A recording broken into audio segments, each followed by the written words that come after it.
नजर डालेंगे खेलों के मैदान पर। वेस्टइंडीज ने भारत को दूसरे टी20 में 5 विकेट से शिकस्त देकर 5 मैचेस की बढ़तरी 1-1 से हासिल कर ली।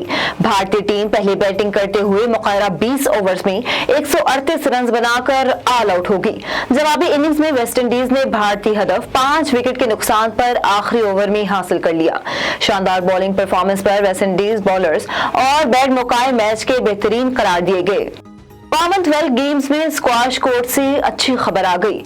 कौमी खिलाड़ी फायजा जफर ने सेमीफाइनल में रसाई हासिल कर ली।